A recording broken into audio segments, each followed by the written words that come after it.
basically he called it as next generation GST reform. Why all of a sudden 2.0 now? What is my excise rate and VAT rate? There are a lot of macros. I think the timing is right. What is the buzz about is the 4 rates are going away. How big is the revenue loss? It is like two things happening together. Is there any alternative, like this cess is going to go away? Urban India, vehicle is a necessity. I would say Diwali bonanza. इस दिवाली में आपकी double Diwali का काम मैं करने वाला हूं। Crazy होने वाला है कल. So firstly, hi all. I'm Nandini Gupta, and basically we all heard about our Honorable Prime Minister Narendra Modi in the 79th Independence Day speech. It's a very, very important thing which came up for the indirect tax. And basically he called it as next generation GST reform. हम next generation GST reforms लेकर के आ रहे हैं। ये दिवाली के अंदर आपके लिए तोहफा बन जाएंगे। So while we talk over here, this podcast is broadly based on the anticipation, whichever was cued, which was given in the media, everything buzz up, anything insights to the buzz which is going on in the media. With that, while we talk, simultaneously there is a GST Council meeting today which is going on. So today is GST Council meeting which is going on. And in the meeting, a lot of changes are going to be taken up, and the media and the speech itself call it as a reform, and that means it's a 2.0. So today for discussion of this entire 2.0, I have along with me CA Ravi Kumar Somani, who is a partner in one of the long-standing indirect tax firms, which is H&A & Co. I'm sure this 2.0 is going to be a reform for you as an office. Before the reform, you are also a partner with H&A & Co. Firm. Yes. So yes, Nandini, it's a big reform that is happening, and I would say it's a reform for both country across for the people, and also I think for our firm as well, right? Because a big change. We have seen the journey of GST when the times when we used to think, okay, GST is going to come, and then it came and 1.0. Now we are talking about 2.0. Yes, it's a big reform, I would say. So we're all talking about GST 2.0. And it's just short span of 8 years. Why now? Why all of a sudden 2.0 now? What's your insight on it? There are two things actually, if you ask me why now. First is we need to understand when GST law came originally, the entire goal of the government was to just align with the existing law. Nobody knew what is going to happen. Currently each states were having some revenue. So after the rate rationalization or whatever the change that happened in GST, whether we are going to collect that much or not. So the original goal of the, I would say, government was to just keep the tax rates closer to what was there pre-GST. So the way they calculated is what is my excise rate and VAT rate, somewhere closer to that should be my GST rate. And then now that they have got good 8 years understanding what is the data, states are sort of compensated for the loss. I would say it's right time now for them to look at GST in real terms, what it was thought. So that's where I would say one aspect of why now. And second very important aspect of why now is there are a lot of macros, that are also aligning, I would say. With whatever that's happening, global wars all over thing, plus, the tariffs, thing that's there, BRICS and our now suddenly close connection with China. So there are a lot of things happening globally. I think India as a country now have realized that they would have to be self-reliant. And for that, it is important for the Indian businesses and consumers to be empowered. I think the timing is right and government has realized that. And that is why probably they want to, with this, they want to give a booster for I would say, much more mass consumption. You can see the trend. See, they did a big reform of bringing a 12 lakhs exemption for income tax. We never thought that, but that happened. Yes.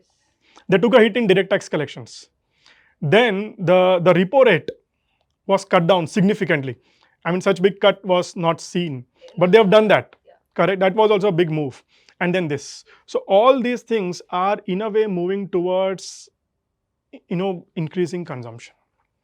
So yeah, it is needed much at this point. So in this entirety, what I see, the government is trying to put 3 pillars, and they're going to work around these pillars to ensure all the reforms which is going to be brought in for increase in consumption, the lot of stability. There's okay. So how do you see these three pillars?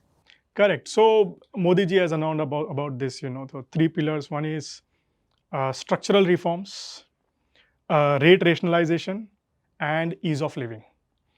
So yeah, these are the three pillars. Structural reforms, they are trying to basically correct the inversion. Inversion, when I say, let us say my input is at 18 and my output is as 5 or 12, then what happens is, although you have given me 5% GST, but the money is blocked in credit ledger. So it's leading to inversion. Like that way, many industries are having this inversion today. You can take, for example, renewable energies. Yes, that energy such being sector, but it's having inversion of rate structure. Textile is having inversion. So government wants to do this as a structural change. That's why this is a structural reform. So when we're looking at these three pillars, the entire buzz is about the rate. So Yes. do we see four rates going away with? Yeah, definitely. What is the buzz about is the four rates are going away with. So generally there's 5% rate of tax, there is 12% rate of tax, there is 18% rate of tax, and there is 28% rate of tax. Beyond this, there was also cess and yes, and few items were not in GST, and it had its own state collection, which is going to be other taxation which are there. So as we see it, sir, it is going to be like 5% which is going to be done away with, 12% going to be done away with, and there's going to be only two rates, broadly 5 and 18 is how it's going to be appear to be. So what's your thoughts on this? Why these rates were targeted? And why so? There's a reason for that. They have worked out the data. What they have looked at is 65% of my collection ultimately comes from 18%. Roughly, I would say 11% or so comes from 28%. 5% would come from 5% and 5% would come from 12%. That's the broad category, I would say. So then they thought, if that is the number, why can't we align it into more simpler rate structure and go away somewhere closer? So if you look at it, originally when the GST law came, the net average out, weighted average rate was 14 point something percentage. With all the changes that happened over last 8 years, that came down to 11 point something. With this, the impact is, roughly 1.5 basis points. So it will come down to maybe 9.7 something of that sort. So it's not a very big impact. Of course, in absolute terms, it's the big impact. But yes, today government is ready to take that impact of 1.5% or so. So what number are we looking at? If we're just telling about, okay, so 1.5%, but if we average it out, how big is the revenue loss to the government? 2 lakh crores. Yes, that's a big number. That's a big number, but 2 lakh crores, I'm not an economist, so don't hold me 2 lakh crores. How did you arrive at? This is all from media I'm talking about. But there is a very good SBI research report that came wherein they talked about that compensation cess itself goes to roughly 85,000 crores as an impact. Plus gaming industry is roughly 20,000 crores impact that's already taken. Overnight that is already taken. And then with all this correction, there was a article that talked about it. Roughly it would be around 2 lakh crores. And they believe that with the increased consumption, that would be taken care. So one, we're talking about a rate shift, the 1.5 average percentage, which is going to be come down, and that's a huge number, 2 lakh crores, which is going to be going away with. So simultaneously, we're also talking about the compensation, which is going to go away with. Yes. So compensation was ideally brought up to compensate the states. So this rate reduction will not states not require. It is like two things happening together. That you are right. See, compensation was originally brought only for 5 years. Of course, there was a provision to extend it, but originally it was brought only for 5 years. They did extend it for, I would say, it was supposed to end on 30th June 2022. Because of COVID, all the states had problem. They extended it for some more time. And I think legally, they cannot go beyond 31st March 2026. Now, having said that, their collection targets, more or less what was there, will get met by 31st October 25. Then precisely that was the reason why it was brought. So now you don't have to continue that. Then it is something then constitutionally wrong or incorrect, what was promised. So compensation cess would go away. On the other hand, the rates also get reduced. It's a double impact as well, especially few states, I would say consumption states, Karnataka, Maharashtra, Tamil Nadu, Gujarat, those states may have a bigger impact, I would say. So is there any alternative, like this cess is going to go away with? Is there any phenomena where they're going to give in some other cess to still compensate? They may. We never know. I mean, we need to keep our fingers crossed what happens tomorrow. But they may probably say we may remove compensations and bring some, calamity cess or energy cess, whatever. We don't know. But I would have a feeling that they may not bring it because eventually the idea is to reduce the rates and increase consumption. Otherwise, it loses its purpose. Let's see. I think that a lot depends on what happens tomorrow in the meeting. So now we've understood there's going to be a broad rate change. There's going to be a lot of changes on the compensation, or rather it's going to elimination itself. Yes. So what sector is what the government is trying to focus on? Which sectors are going to get highly impacted? What is the broad overview of this? First of all, I am not the GST council. So don't hold me if I say something and that doesn't get changed. But then I can talk about what is currently going on in the media. And I'm assuming there may be some credible sources through which this is happening. And considering the fact that government is eventually looking at reducing the rate, as we discussed, 18 and 5, 12 and 20 are going to, let's say, go. So I would, if I have to put it down, it's like, जब हम बोलते हैं ना रोटी कपड़ा मकान, जो एक मेरे बेसिक नेसेसिटीज़ है, तो रोटी basically I would say food industry, FMCG, and FMCG can be not just food, it can be also, some other day-to-day use consumer products. Kapda, which is, your textile industry, there can be a good benefit in the rate. Makan, yes, construction. At least in the news, what is coming out is relating to the cement part, that there can be a reduction, which is a big booster, I would say, because that's a major component in the construction. And government also wants to increase consumption in real estate. Last about a year, the real estate consumption is low. So that's where the, the housing for all these, things come in. And then I would say this government now don't want to say that, we are a poor country and restricted only to roti, kapda, makan. They want to also extend it to, let us say, vahan. Okay. Today in the modern India or the, urban India, vehicle is a necessity, correct? So automobile is one sector you talk about. Then they also want to probably focus on, people to focus on themselves, their health, well-being, your pharma, your health related sectors can come in. And then also aspirational goods, okay, right? Your air conditions, your television sets, washing machine, dishwashers. So it's all in all, I would say Diwali bonanza that is expected, at least going by what is there in the news. Roti kapda makan plus is the benefit.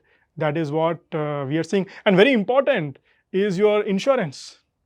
Okay. Life insurance and health insurance for individuals. This was around the news for about a year, ke hone wala hai, nahi hone wala hai, and all those things. But looks like they may bring that as well, exempt that. So fully, because see, that's a need. If you in developed countries, insurance is like, it's a must. In today, the penetration in India is very low. So that's a need, and that's directly linked with your health in a way. So I would say roti kapda makan, basic necessities, plus is what government is looking to really give the benefit so far as rate rationalization is concerned. Yeah, that's the expectation. Got it. So while we're talking about Diwali bonanza for individuals, maybe consumers, for you and me as an individual, what is it for the government? Will this really sail through? How many crores of loss are they going to take up? Will this sail through, and how? ये तो कल पता चलेगा. But then I'll tell you what. I did little math, I would say. We have got roughly 32, 33 states with union territories, voting in the GST Council. So you need to understand what is the composition of GST Council. GST Council have center and states.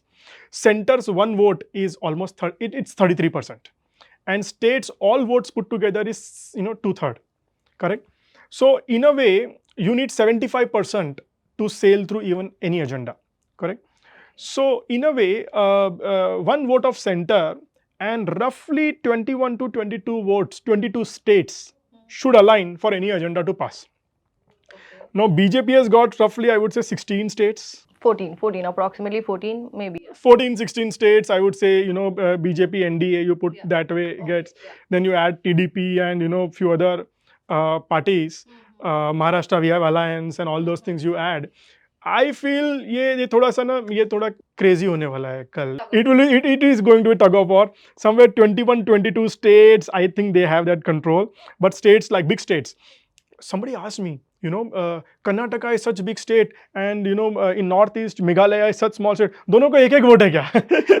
but then that is how it is. Both have got same vote.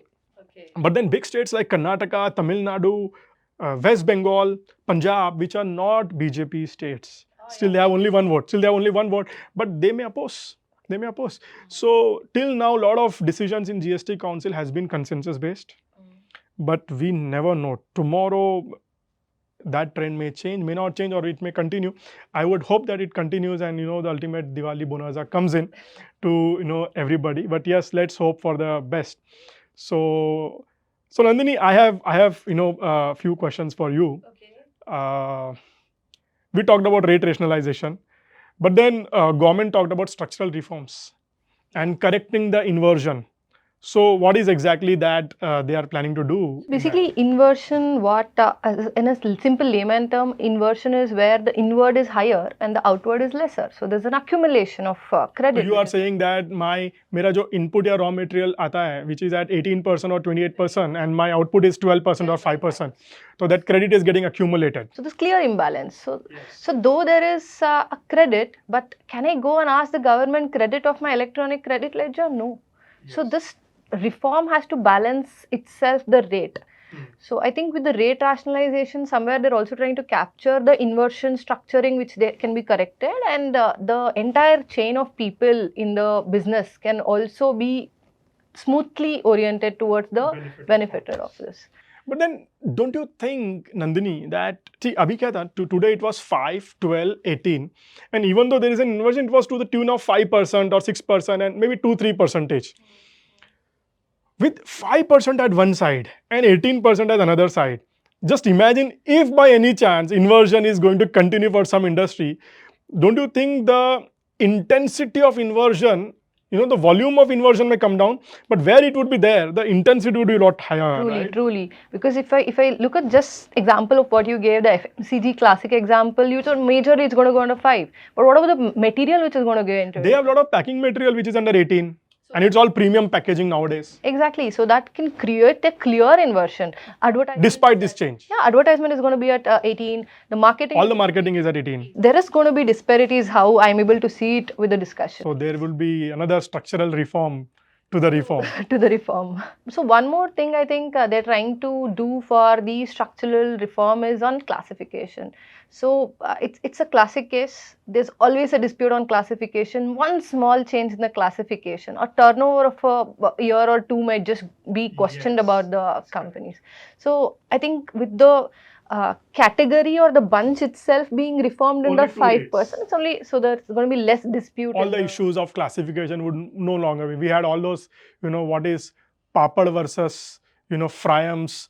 All such, I've seen people asking me, what is nacho? Is it an Indian papad? So that's how difficult it is to classify. Things coming into it. Correct. And what about ease of living? Whether we can see the ease of living? I mean that ease of living is is from every person, including my own team and our own team, right, sir? Yes. So I think there's few things where everywhere there was a little pressure from the businessman, at the same time a slowness from the department. So this is something like returns, registration and refunds. All three categories, there was somewhere an expectation gap, I would tell, in terms of registration is something where people would want to start their business. So, I mean, that is a blessing, right? And the government is going to get revenues. It has to be within 3 days. So, the reform is aiming for it. It's an automation return. They're aiming for risk-based analysis. Maybe that is how they will come to know where to give and where not to give. When initially GST law came, I remember they used to give registration like this. It used to come in 3 days, and then all the things started and it became very complex. And then now they are again going back to what was originally. So registration and returns and Returns is something where they've already started few things where two ways as of now which is going on. One is with IMS, one is without IMS. IMS is not compulsory, but they're trying to build the habit. So they're trying to build automations. They're trying to so mostly like a pre-filled thing what was there under the pre-filled, and maybe few exception only. They want to give something which is fully filled, some things where you can key in, where you have deviations, and that's it. The return is done. So they want to keep it as simple as. I hope the pre-filled is properly filled. Otherwise, it will be refill rather than a pre-fill. Yeah. So ease in registration, returns, and And I think the last one is refunds. Very important, right? So one side we're telling the industry you'll get boost, do export, you're gonna get refund. At this other time it's a slowdown, then the business. And as much as the IC exporters, they see the refund is gonna be absolutely an opportunity. So every fast they get, it's an opportunity for them to build more business there. So I think this is how the three things, the triple R, what I would call it as, going to be there. So as we can see, these are the three pillars: rate rationalization, structural reforms, and ease of living.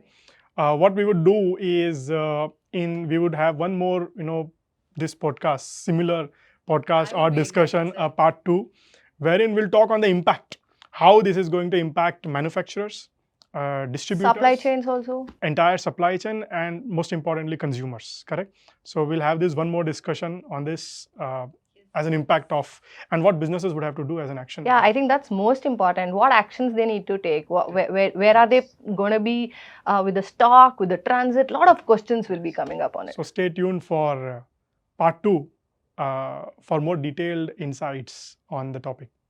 Yes. Thank you. So thank you so much, sir.